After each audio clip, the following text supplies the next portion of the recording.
영혼의 쉼터를 방문해 주신 여러분 반갑습니다. 이정길 목사입니다. 오늘은요 시편 107편을 중심으로 해서 은혜를 나누고 누리는 공동체에 대해서 말씀을 나누고자 합니다. 시편 107편은요 여호와께 감사하라, 그는 선하시며 그 인자하심이 영원하시다라고 선포하면서 시작을 합니다. 그러면 무엇에 감사하라고 하는 것일까요? 시편 107편은요 광야 사막길에서 갈 길 몰라서 방황하던 이스라엘 백성이 고통 중에 하나님께 부르짖었을 때에 하나님께서 응답하시고 건지시고 바른 길로 옳은 길로 이끌어서 그들이 거주할 성읍까지 이르게 하셨다고 고백하며 찬양하는 것입니다. 여러분은 삶이 힘들 때 하나님에게 어떤 기도를 드리십니까? 그리고 어떤 것을 그 기도 드린 기도의 응답이라고 생각을 하십니까? 오늘 본문의 기도 공동체는 이 문제의 답을 우리에게 가르쳐주고 있습니다. 우리는 많은 기도를 드리면서 하나님이 우리의 욕심이나 바램까지도 채워주기를 기대합니다. 물론 그것을 나쁘다고 할 수는 없습니다. 하지만 참된 기도는 하나님이 선하시고 인자하시고 변함이 없으신 하나님이라는 것을 인정하고 의지하는 것으로 시작해야 한다는 것이지요. 우리의 삶은요 광야길과 같아서 힘들고 목마르고 배고픈 것이죠. 우리의 힘과 노력만으로는 그 광야길을 헤쳐갈 수가 없다는 것입니다. 우리는 우리 자신을 스스로 구원할 수 없는 연약한 존재이기 때문이죠. 그러므로 언제나 하나님의 은혜를 간구할 수밖에 없습니다. 그리고 응답하신 하나님의 은혜에 감사할 수 있어야 할 것입니다. 그렇게 은혜를 사모할 때에 하나님은 더 풍성한 은혜로 만족하게 채워주신다는 말씀입니다. 일이라는 것이요, 일이 즐겁게 일을 하면 인생이 낙원이에요. 근데 그 일을, 하기 싫은 일을 의무 어쩔 수 없이 하게 되면 인생은 지옥이라고 했습니다. 감옥이나 수도사들이 훈련받는 수도원 밖에서 보기에는 별 차이가 없어 보입니다. 그러나 그 안을 들여다보면 그들의 삶을 보면 전혀 다르다는 것이죠. 모든 것이 환경이 부족하고 먹는 것도 부실하고 잠자리도 그렇지만 호텔이 아니잖아요. 수도사들이 사는 곳이, 또 죄수들이 사는 곳이 감옥이 좋을 리가 없지요. 그럼에도 불구하고 죄수들은 불평과 좌절로 하루를 보내고 있지만 수도사들은 감사하며 찬양으로 하루를 이어간다고 했습니다. 석탄하고 다이아몬드가요 탄소라고 하는 같은 동일한 원소로 만들어진 거지요. 그런데 엄연히 같은 거지만 다이아몬드나 보석 같은 삶을 사는 인생이 있는가 하면요 다 타버려서 쓸모없는 연탄재 같이 버림받는 그런 삶을 살아가는 인생도 많이 있다는 것이지요. 결국에 우리에게 자기에게 주어진 삶을 감사하면서 사는 인생은 열매가 풍성하게 맺히겠지만 그렇지 않고 불평하면서 사는 사람은 가시덤불만 무성하게 될 것이라는 말씀입니다.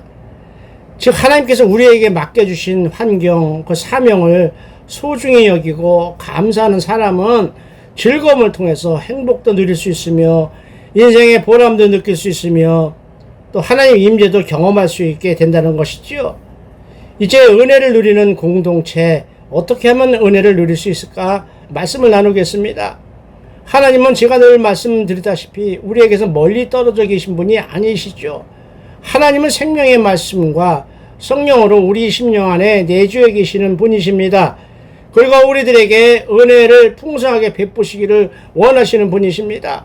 그렇다면 어떻게 해야 그 은혜를 받으며 누릴 수가 있을까 생각해 봅니다. 첫 번째로 하나님은 구원의 은혜에 감사하라고 말씀하십니다.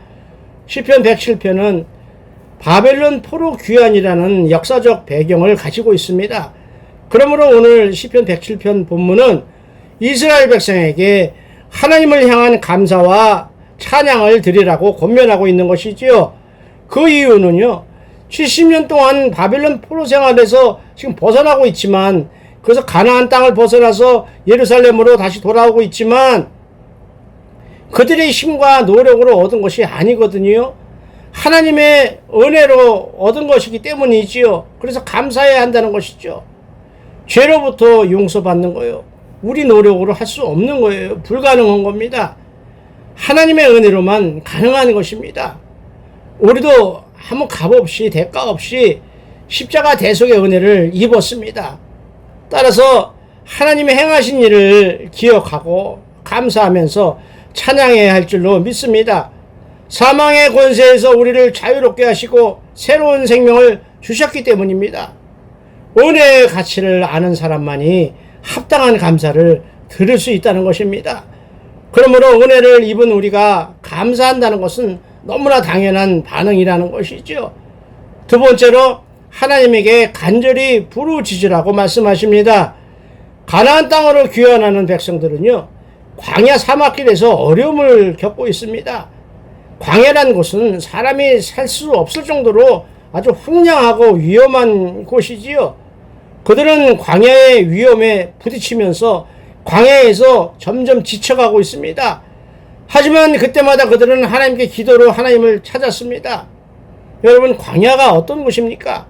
우리는 광야 그러면 조금 거친 땅, 좀 힘들겠구나 라고 생각할 정도이지만 사실상 광야란 곳을 살펴보면 넓고 아주 거친 들판, 사람이 전혀 살 수 없는 황무지를 가리키는 사막, 농사는 전혀 질 수 없는 땅을 가리키는 말입니다. 그래서 예레미야서 2장은 건조하고 사망에 그늘진 땅이라고 말씀하고 있습니다. 신명기 32장에서는 짐승이 엎드려서 부르짖는 곳이라고 했습니다. 성경에 기록된 광야는요, 가나안 땅, 곧 이스라엘 땅의 남쪽과 동쪽에 분포되어 있습니다. 한마디로 얘기해서 가나안 남쪽에는 네게부 사막이 있고 또 운들의 처소라고 하는 유대 광야가 있고 황량한 시내 광야가 있고 성경에 나오는 신광야, 술광야, 가데스 바네아 광야, 모압, 에돔 광야, 사실상 이스라엘을 뺑 둘러싸서 모두가 광야입니다. 사막입니다. 그러니까 지금 이스라엘과 싸우고 있는 이란이라는 나라, 그 옛날에 바벨론 그 땅에서 예루살렘까지 오려면 얼마나 많은 사막을 거쳐야 하며 높은 산을 지나야 하며 광야를 지나야만 했겠습니까? 그러니까 너무 힘들어서 하나님께 부르짖고 기도하는 것입니다. 하나님을 믿고 따르는 사람도 광야의 위험을 비껴가지는 못합니다. 그러나 하나님께 부르짖어서 기도할 수는 있다는 것이지요. 그래서 하나님의 은혜를 입어서요, 하나님을 그 광야에서 건져주신다는 은혜를 입을 수 있다는 것입니다. 그들에게 올바른 길로 보여주시고 거주할 성읍으로 인도하셨다고 본문은 기록하고 있습니다. 하나님이 그들에게 은혜를 베푸셔서요, 죽음의 광야에서 생명의 길로 인도하신 것입니다. 하나님께서는 당신을 믿고 부르는 자에게 이런 은혜를 베푸시는 분이십니다. 우리가 인생을 살아가면서 위험과 고통을 피해갈 수는 없어요. 그러나 하나님께 기도함으로써 승리하는 인생을 살 수는 있다는 것입니다. 따라서 간절히 하나님께 기도하시기 바랍니다. 하나님이 당신의 인생에 개입하시는 기적이라는 사건을 여러분이 볼 수 있을 것입니다. 마지막으로 하나님의 은혜를 적극적으로 사모하라고 말씀하십니다. 우리의 신앙 여정은요, 메마르고 황량한 사막 같은 광야길입니다. 그런데 광야길을 가더라도 하나님의 은혜를 누릴 수 있다는 것이죠. 아까 말씀드렸죠. 기도하면 된다는 것이죠. 하나님을 만나면 된다는 것이지요.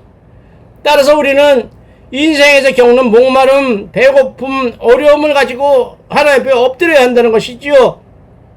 우리가 하나님을 사모하는 만큼요, 하나님의 은혜가 깊숙이 풍성하게 채워진다는 사실을 우리는 믿음으로 붙잡아야 할 것입니다. 따라서 은혜에 대한 갈망이 없으면 당연히 채워지지 않는다는 것이죠. 우리의 빈잔을 들고 목마른 사슴처럼 간절하게 하나님의 은혜를 사모해야 하겠습니다.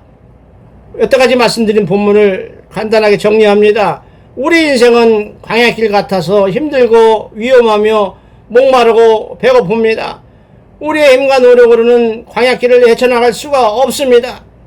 우리는 우리 자신을 구원할 수 없는 연약한 존재이기 때문이라는 것이죠. 그러나 하나님의 풍성한 은혜와 모든 필요를 하나님께서 우리에게 공급해 주신다는 것이죠. 언제예요? 기도할 때요. 하나님을 만날 때요. 그런데 여러분은 제가 이때까지 드린 말씀을 들으시면서 어떤 생각을 하셨습니까? 하나님에게 선택받았다는 그들이요. 기도한다고 하는 그들이요. 왜 바벨론의 포로로 끌려가서 70년 동안 고생하다 돌아오는 것일까요? 그들은 무엇 때문에 아모스 4장에서 내 하나님 만나기를 준비하라는 책망을 받게 되었을까요? 하나님께서요, 아모스 선지자를 통해서 그토록 돌아오라고 불러도 들은 척도 안 하고 죄악의 길로 간 사람들의 행동을 살펴보도록 하겠습니다. 그래서 오늘 여러분과 두 가지를 고민하고 생각해 보고자 합니다. 첫 번째는요, 인생의 어려움은 왜 오는 것일까를 생각해 봅니다. 그리고 두 번째는 우리들이 제가 섬기고 있는 영혼의 쉼터에게 주신 비전을 여러분에게 소개하고자 합니다. 첫 번째로 인생의 어려움은 왜 오는 것일까를 생각해 봅니다. 어려움을 주어 깨닫게 하실 때 또 훈련을 시키는 경우 두 가지가 있는데 오늘은 시간 관계상 어려움을 주시는 경우만 살펴보겠습니다. 먼저 아모스 4장을 보면 하나님에게 나오라고 어려움을 주시는 것입니다. 이스라엘 백성은 먹을 양식이 떨어지게 해도 하나님께 돌아오지 않았다고 했습니다. 그래서 이번에는 비를 주지 않아서 농사를 아예 망치게 했는데도 돌아오지 않았다고 했습니다. 그래서 곡식이나 과일나무에 병이 돌아서 수확이 전혀 없게끔 거두지 못하게끔 했어도 돌아오지 않았다고 했습니다. 그래서 이번에는 전염병을 내렸지만 돌아오지 않았으므로 이제 더 큰 징계를 내리실 것이라는 경고입니다. 여기서 이거보다 더 큰 징계가 있다면 무엇이겠습니까? 죽음입니다. 결론적으로 이스라엘아 네 하나님 만나기를 준비하라라는 아모스 4장의 세 번째 설교에서는 하나님을 이렇게 소개하고 있습니다. 하나님은 산과 바람을 포함한 천지 만물을 창조하신 창조주시고 자신의 뜻을 사람들에게 밝히 말씀하시는 계시 하나님이시고 빛과 어둠, 낮과 밤을 주관하시는 섭리의 하나님이시며 땅의 높은 것도 밟으시는 심판하는 하나님이시다 라고 하셨습니다. 그러므로 오라 우리가 여호와께로 돌아가자. 여호와께서 우리를 찢으셨으나 도로 낫게 하실 것이요 우리를 치셨으나 싸매어 주실 것임이라. 여호와께서 이틀 후에 우리를 살리시며 셋째 날에 우리를 일으키시리니 우리가 그의 앞에서 살리라라고 말씀하신 호세아서 6장처럼 하나님에게 돌아가야 할 줄로 믿습니다. 그렇다면 이스라엘은 과연 하나님에게 어떤 잘못을 했을까요? 시간 관계상 대표적인 거 하나만 말씀드립니다. 베델하고 길갈이라는 곳이 있지요. 이곳은 이스라엘 역사에서 아주 특별한 은혜가 임한 곳입니다. 그래서 그들 말로 성지입니다. 아주 성스러운 땅입니다. 그런데 베델에 가서 범죄하며 길갈에 가서 죄를 더하며 아침마다 너희 희생을 3일마다 너희 11조를 드리며 라고 이야기하고 있습니다. 아모스 4장 4절에서 책망하는 말씀입니다. 무엇이죠? 하나님께 온전히 드려야 할 예배에 하나님께 온전히 바쳐야 될 예물을 우상에게 바치고 있다는 아주 무서운 책망을 받고 있는 것입니다. 그러면 여기서 베델이라는 곳 잠깐 살펴볼까요? 여러분 다 아시는 거죠? 하나님의 집이라는 말, 야곱이 외삼촌 집으로 도망갈 때에 베델 광야에서 돌기둥을 세운 곳입니다. 야곱은 그 어미 리브가를 통해서 이미 약속하신 장자권 축복권을 믿지 못하고 꾀를 부려서 팥죽 한 그릇으로 장자권을 빼앗지요. 아비를 속여서 축복권까지 빼앗았어요. 그리고 형 에서한테 들통이 나자 800km나 떨어진 외삼촌 집으로 도망가던 밤중에 하나님이 나타나셔서 만나주신 곳입니다. 성스러운 곳이죠. 하나님을 만났다는 것, 하나님의 집이다 라고 했던 것입니다. 그리고 20년 후에 고향으로 돌아올 때 형 에서한테 잡혀 죽임을 당할 때도 은혜를 입어서 살아나는 곳입니다. 그런데 야곱은 하나님에게 소원했던 베델로 가서 예배드리지 않고 그냥 세겜에 머무르는 실수를 또 했습니다. 그로 인해서 하나뿐이 없는 딸 디나는 더러운 일을 당하고 아들들은 그로 인해서 모두 살인자가 되고 말았습니다. 그래서 그 후에 잘못을 회개한 곳이 바로 베델입니다. 우리가 베델로 돌아가자라고 했죠. 베델에 들어가서 하나님께 예배를 드리자 우리를 구원하신 하나님께 예배를 드리자 한 곳이 그 베델입니다. 그리고 그곳은 훗날 거룩한 땅으로 지정되었습니다. 그리고 길갈이라는 땅은 여호수아를 따라서 들어간 가나안 땅의 첫 번째 지점입니다. 여호수아 4장을 보면 여호와의 언약궤를 맨 제사장들이 요단강에서 나오면서 그 발바닥으로 육지를 밟는 동시에 요단강 물이 원래 흐르는 대로 흘러서 전과 같이 언덕에 넘쳤다고 했습니다. 그리고 첫째 달 10일 곧 6월절이기도 한 그날에 여호수아와 이스라엘 모든 백성들이 여리고 동쪽 길갈에 진을 쳤다고 기록하고 있습니다. 그곳에서 온 백성이 할례를 행하고 유월꽃을 지킨 성스러운 땅이었습니다. 그런데 아모스 선지자 당시에 베델과 길갈이라는 땅은 거룩한 땅이 아니었습니다. 우상 숭배의 중심지가 되어버리고 말았습니다. 당시 이스라엘 백성들은 우상 숭배는 그렇게 열심히 하면서도 하나님께는 드리는 예배는 형식적으로 드렸다는 것이지요. 신령과 진정으로 마음을 다해서 하나님께 나아가지 않았습니다. 이러한 위선적인 행동은 하나님 앞에 가증한 것이므로 크게 책망을 받았습니다. 다시 말해서 바벨론이라는 곳, 지금 이스라엘과 싸우는 이란이라는 나라에서 예루살렘까지 걸어가려면 얼마나 멀고 먼 길입니까?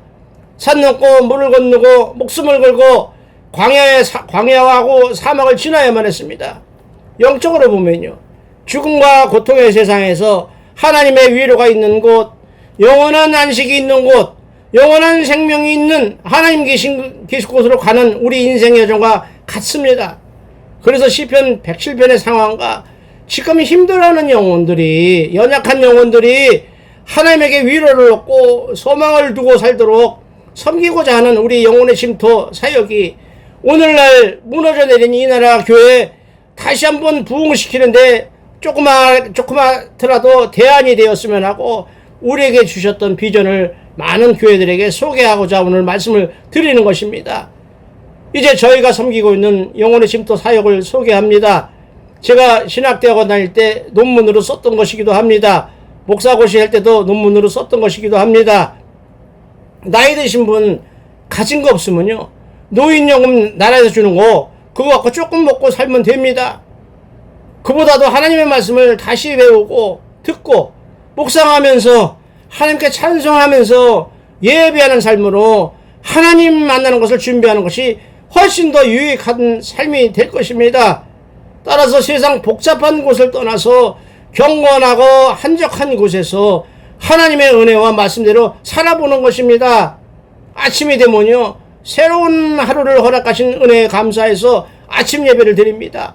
그리고 영양적으로 함께 식사하고 텃밭을 가꾸든지 친구를 만나든지 책을 읽든지 찬양을 하든지 자기 삶을 삽니다. 그리고 저녁에는 하나님께 기도하고 잠자리에 드는 삶입니다. 이제 자손들 다 키워놓으셨는데 언제까지 먹고 사는 일에 일생을 허비하겠습니까? 인생은요, 동물처럼 먹고 자고를 반복하는 것이 인생이 아니에요. 많이 먹고 많이 모으는 것이 인생의 성공이 아니에요. 나는 누구인가? 그러면 왜 사는가? 그러면 어떻게 살아야 하는가? 그리고 어디로 가는 것인가를 하나님께 물어보고 의지하는 것이 가장 복되고 성공적인 인생입니다. 더 늙어서요, 요양원에 가면 일단은 이동의 자유가 없어요. 그리고 다리가 약해서 누워있어야만 합니다. 더구나요, 하나님 믿는 성도들이요, 찬양하고 예배할 분위기가 절대 주어지지 않습니다. 이제껏 세상에서 일만 했는데 지금도 내 마음대로 못합니까? 요즘은요, 요양복지사가 집에 와서 돌봐주고요, 심지어 목욕까지 도와주는 세상이 되었어요.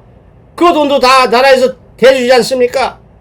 그러므로 하나님이 주신 소망을 가지고 하고 싶은 거 다 해봐야 합니다. 마음껏 찬양해야 합니다.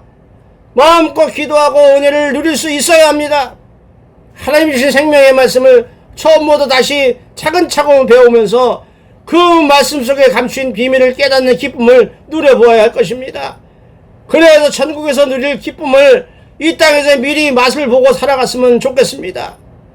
잘 먹고요, 잘 사는 것도 복이지만요, 하나님의 성도답게 선택받은 백성답게 살다가 하나님의 은혜 안에서 부름을 받고 기쁨으로 하늘나라 가는 것은 더 큰 복인 줄로 믿으시기 바랍니다. 요즘은요 100세 시대라고 하고 있지 않습니까? 그래서 인사도 바뀌었어요. 옛날에는 백수하십시오 하면 전부 할렐루야였습니다. 백수가 뭐예요? 99살까지 사시라는 얘기예요. 아주 오래 사시는 걸로. 옛날에는 99살은 꿈도 못 꾸는 오래 사시는 나이를 생각했을 때였죠. 그래서 장수하십시오 한 걸 갖다가 크게 얘기해서 백수하십시오라고 했어요. 근데 지금은 백수하십시오 하면 욕이 되죠. 100세 시대인데 99살까지만 사시고 죽으세요라는 얘기뿐이 안 되는 것이죠. 그래서 이제는 모세수 하세요. 모세수. 모세가 120세까지 살았던 것처럼 모세처럼 오래 사셔요 라고 인사해야 될 시대가 왔습니다. 5년마다 조사하는, 정부에서 조사하는 통계청에서 발표한 인간의 평균 수명을 통계를 보면요 1970년대에는 뭐 남자 여자 따로따로 나눌 것 없이 평균으로만 말씀을 드릴게요. 평균 62.5세까지 살았어요. 70년대에는. 그리고 수명은 점점 늘어서 2011년도가 되니까 남녀 평균 80.5세까지 살았어요. 그리고 2020년도에는 평균 84세까지 사셨어요. 이런 증가 추세 비율을 보면 2030년이 되면 남녀 평균 88세, 당연히 남자는 일찍 죽고 여자가 오래 사니까 여성분들은 한참 오래 사시겠죠. 그리고 2040년이 되면요 남녀 평균 92세, 사실상 남녀 평균 100세 시대가 된다는 것이죠. 사실로 다가온다는 것이죠. 그리고 현재도 지금도요 100살 이상 사시는 분이 우리나라에만 21,411명이나 있어요. 그 중에 남자가 5,200명이고 여자가 16,200명이나 된다고 합니다. 그리고 그분들이 사시는 곳, 한마디로 공기 좋고 물 좋은 곳이라고 해야 될까요? 강원도하고 전라도에 이렇게 많이 살고 계신다고 했습니다. 이러한 모든 조건이요 하나님이 베푸신 은혜입니다. 할렐루야입니다. 하나님께서 동방의 이스라엘이라고 하는 이 땅에요 서양의 선교사들을 보내서 복음을 주시고 교회를 세워주시고 또 선교대국으로 귀한 사명을 감당하도록 경제적으로도 세계 역사에서 찾아볼 수 없을 만큼 기적에 가까운 축복을 부어주셨으니 참으로 감사한 일이지요. 그리고 이 땅에서 오래 사는 장수의 복, 또 하늘나라에 보장된 영원한 복까지도 하나님이 당신의 백성들에게 베푸신 은혜인 줄로 믿으시기 바랍니다. 그런데요 요즘 문제가 생겼죠. 섬겨야 할 노인 인구가 크게 늘면서 이것을 사회 문제라고 이야기하고 있습니다. 사회 문제라고 사람들이 이야기하고 있습니다. 어떻게 하나님이 주신 장수의 복을 사회 문제로 이야기를 합니까? 교회가 외면하기 때문입니다. 그러나 우리는요 우리 모두의 소망인 행복한 노후생활 그리고 안정된 천국 입성의 은혜를 하나님께 간구해야 할 줄로 믿습니다. 따라서 이제 노인들을 섬기는 노인 목회는 기본이 됐어요.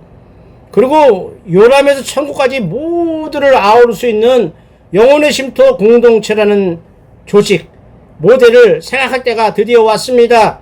주말에요 온 가족이 만나서 예배하고 각자 삶으로 돌아가도 불편하거나 심적 부담을 느끼지 않는 교회 공동체여야 한다는 것입니다. 요즘 자식들이 하나하나 둘 뿐이 안 나지 않습니까? 그런데 노인네들이 아파했으면 그 자식들이 어떻게 집에서 섬깁니까? 못 섬기니까 노인 병원이나 요양원에 보내지 않습니까? 그럼 그들이 죄의식을 느끼죠. 그러면서 그들이 신앙생활을 할 수 있을 것 같습니까? 노인네들은 고생하고 자식들도 예수를 버리게 되는, 놓치게 되는 그런 불상사가 생기고 있는 것이 지금 벌어지고 있는 현상인 것입니다. 이러한 문제를 해결할 수 있는 것이 바로 교회 공동체, 영혼의 쉼터가 있어야 할 필요성입니다. 몇 가지로 말씀을 드리면요. 그 필요성이요. 당위성. 교회가 해야 될 사역이로서 당연히 필요하다는 것이지요. 인간이라면요. 어느 누구도 피할 수 없는 단 한 가지 공통된 과정이 있습니다. 무엇이죠? 이 세상에서 마지막 관문인 사망의 관문을 건너가야 한다는 것이죠. 사망의 문을 열어야 그 안에 예수 그리스도가 기다리고 계신 천국이 문이 열린다는 것이죠. 실제로 대부분의 사람들은요. 요양병원이나 병원에서 마지막 시간을 홀로 쓸쓸하게 맞이하고 있는 것이 현실입니다. 요즘 임종예배를 받는 어르신들이 몇 명이나 되겠습니까? 임종예배가 없어졌습니다. 불행한 일입니다. 저는 인생의 마지막 시간에서 예배 생활이 얼마나 어려운지 조사하고 연구한 사람입니다. 하나님께 기도하면서요, 우리가 그 임종을 지켜볼 수 있기를, 예배로 그분을 보낼 수 있기를 원합니다. 그런데 현실은요, 뼈가 약해서요, 넘어지면 부서지니까 아예 나가지 못하게 자식들이 묶어 놓습니다. 아니면 병원에 들여보냅니다. 아니면 본인 스스로 치매에 대한 두려움, 죽음에 대한 막연한 두려움 때문에 홀로 가야 하는 두려움, 불안, 이거에 불안감에 떠드는 힘들어하는 성도들이 의외로 많이 있습니다. 그보다 더 큰 문제는요, 우리가 평생 천국 가는 걸 기도했으면서도요, 성공적인 천국 입성을 기도했음에도 불구하고요, 막상 천국에 들어가는 임종을 맞을 때 기뻐 할렐루야 하고 먼저 가 계세요 하고 기뻐하지 못하고 죽음이란 여전히 두렵고 별로 좋지 않은 것으로 피해간다는 것이죠. 그런 생각을 고쳐야 할 줄로 믿습니다. 어떻게 이 땅에서, 저주받은 이 땅에서, 힘들어하는 이 땅에서 하나님 나라로 들어가는 일을 그렇게 두렵고 좋지 않은 것으로 생각하는 그 자체를 우리는 관점을 바꿔야 할 줄로 믿습니다. 더구나 그날을 서서히 기다리는 본인들의 입장, 어머니들의, 아버지들의 입장에서는, 그리고 요양병원에서 홀로 맞이해야 하는 사람의 느끼는 소외감, 두려움은요, 당사자가 아니면 상상조차 할 수 없다는 것이죠. 그래서 우리가 섬겨지고 나중에 우리도 섬김을 받는 영혼의 쉼터를 만들어야 한다는 것입니다. 두 번째로 성경이 말씀하신 약속에 대한 실천이기 때문입니다. 사람은 죽는다는 사실을 알게 되면 감정의 변화를 겪게 된다고 합니다. 이런 상태에서 인간은 한 번은 죽어야 한다는 성경의 말씀을 우리는 인정을 하지만 자기는 아니라라고 죽음을 거부한다는 행동이 나타난다고 했습니다. 따라서 죽음에 대한 기독교적 이해를 살펴보면 디모데후서 4장 7절로 8절처럼 선한 싸움을 싸우고 달려갈 길을 마치고 믿음을 지킨 사람이 받는 영광스러운 상장, 의의 멸관을 수여받는 인생의 졸업식이 되어야 한다는 것입니다. 그러므로 하나님의 백성들은 가슴 설레는 기대를 가지고 자신의 영광스러운 죽음을 기대하면서 누릴 수 있는 권리를 우리는 존중해 주어야 한다는 것이지요. 세 번째로 인간의 의지로서 필요한 일이라는 것이지요. 죽음을 앞둔 사람에게 좀 더 편안하게 임종을 맞이할 수 있도록, 행복하게 임종을 맞이할 수 있도록 섬겨 주어야 한다는 것입니다. 어디서 섬깁니까? 교회가 섬겨야 한다는 것입니다. 영적으로 병든 영혼을 말씀과 사랑으로 위로하고 하나님을 의지하게 해주어야 한다는 것입니다. 그러므로 집과 비슷한 환경이 제공되어야 하는데, 하나님의 백성인 성도가 죽을 때 한 인간으로서 품위를 유지하면서 천국 소망을 붙잡고 사랑하는 가족들에게, 사랑하는 믿음의 성도들을, 신지들을 둘러싸여서 임종을 맞이할 수 있도록 해줘야 할 것입니다. 어렵습니까? 여러분은 임종을 안 맞을 것 같습니까? 우리가 섬기고 우리도 섬김을 받아야 할 교회 공동체가 되어야 한다는 것입니다. 하나님이 약속하신 것입니다. 하나님의 백성들, 평생을 하나님과 교회를 섬겼던 하나님의 백성을 예수님의 마음으로 섬길 때, 그때 비로소 이 땅에 교회의 존재 이유가 있는 것입니다. 또 그러할 때 교회는 은혜가 넘치게 될 것이며 하나님을 온전히 섬기는 후손들이 늘어날 것이며, 따라서 지금처럼 교회가 소멸되지 않고 부흥할 것으로 믿습니다. 구주를 생각만 해도 이렇게 좋거든 주 얼굴 배울 때야 얼마나 좋을까라는 85장 찬송가가 있습니다. 이 찬송가는요, 많은 영혼들이 하나님의 부르심을 받을 때, 소천을 받을 때 위로를 주었다고 했습니다.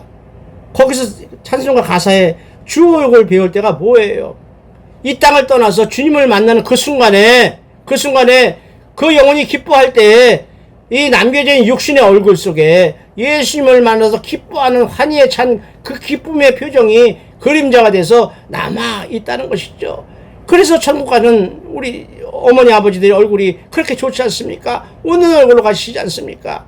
이러한 아름다운 모습이요, 이 모습이 우리 모두가 하나님의 사람으로 세워져 가야 하는 이유이고, 교회 공동체로 살면서 서로가 섬겨야 할 사명인 것입니다.